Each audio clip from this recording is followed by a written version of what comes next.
আমি এখন দাঁড়িয়ে আছি সেই অভিশপ্ত রাস্তার সামনে। আপনারা দেখতেই পাচ্ছেন রাস্তার মাঝখানটা বড় গর্ত হয়ে নদী ও খালের মতো হয়ে গেছে। স্থানীয়দের অভিযোগ, বারবার প্রশাসনকে জানিয়েও মেলেনি কোনো প্রতিকার। এখন দেখার বিষয় কত দ্রুত এ জনদুর্ভোগ লাঘবে কর্তৃপক্ষ এগিয়ে আসে। সুপ্রিয় দর্শক, আমি এখন এই মুহূর্তে মানিকগঞ্জ জেলার শিবলয় উপজেলার রামনগর গ্রামের যে রাস্তাটি রয়েছে সেই রাস্তার চিত্র তুলে ধরব এবং সমস্ত তথ্য জানাবো।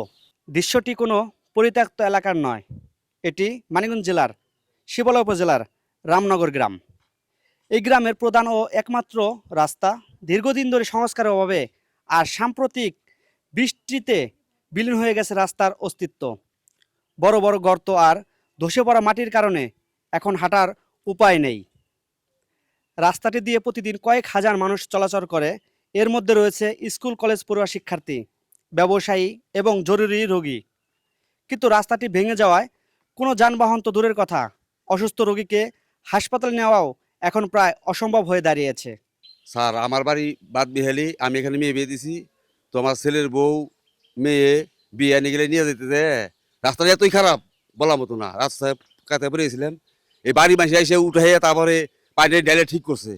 জঘন্য খারাপ, এটাই মানুষের যাতায়াত করার মতো রাস্তা না।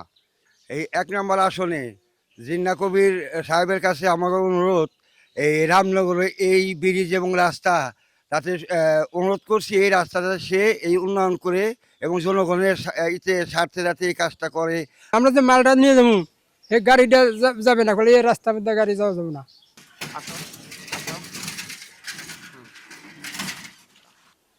কষ্টই একটু যে দরমর মনে করেন যে চাকা ঠিক মতন ঠিক থাকতে চায় না, যে যে কোনো জিনিস নেই রাস্তাতে যাওয়া আসা যায় না।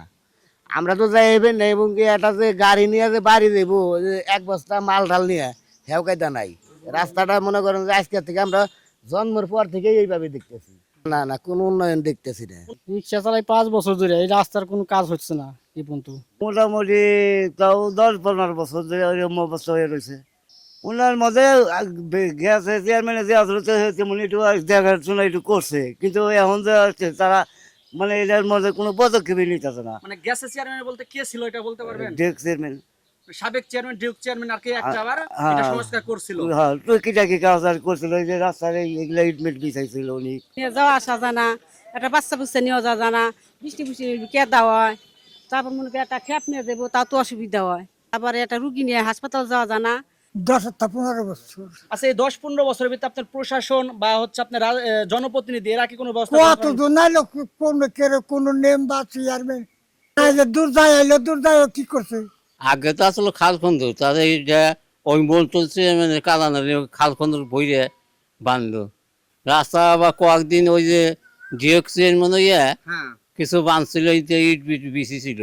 আমি মেম্বার থাকা অবস্থা আমি যে ৫ বছর ছিলাম, আমি এই রাস্তার যেটুকু হয়েছে ইটসলিং যেটুকু হয়েছিল ওইটুকু আমার দ্বারাই হয়েছে। মেম্বার থাকা অবস্থা আমি যেটুক আমার বরাদ্দ ছিল ওইটুক দিয়ে আমি এই ইটসলিং গুলা করছি।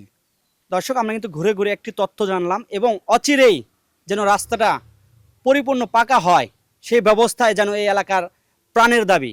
হয়ে গেছে ২০২৪ সালে, হ্যাঁ ২৪ সালে ১৮৭৬ মিটার পাস হয়েছে, কাগজটা আমার কাছে এখনো আছে কিন্তু এই কাজটা কমপ্লিট করা হয় না, এনে আছে এই যে।